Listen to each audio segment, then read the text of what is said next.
นะ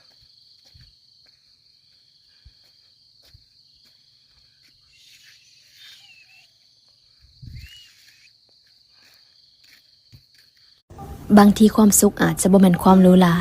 แต่เป็นความธรรมดาที่เรียบง่ายอย่าไปให้ค่ากับความสมบูรณ์แบบจนเกินไปจนลืมความสุขจากสิ่งใกล้ๆตัวความจริงแล้วความสุขก็อยู่ในนี่อยู่ใกล้จนเราแนมบ่เห็นตอนที่เฮาเอาแต่ไขว่คว้าหามันกับรู้สึกว่าทางข้างหน้ามันมืดและความสุขก็ยิ่งไกลออกไปกลับมาอยู่กับปัจจุบันหันมาแนมเมืองคนใกล้ตัวกลับมาใส่ใจสิ่งที่เฮามีพัฒนาสิ่งที่เฮาเป็นและตั้งใจเฮ็ดปัจจุบันในตอนนี้ให้มันดีกว่าเมื่อวานที่เคยเป็นความสุขมันคือความพอใจมันคือมือที่ใจเฮาเบิกบานลองปล่อยผ่านและให้อภัยกับความผิดพลาดผู้อื่นง่ายๆอย่าถือสาหาความการจับดีผู้อื่นก็บ่ได้หมายความว่าเฮาเป็นคนดีแต่อย่างน้อยๆมันก็ให้ใจเฮาเบาขึ้นในโลกนี้มีคน 7,000 ล้านคนต่าง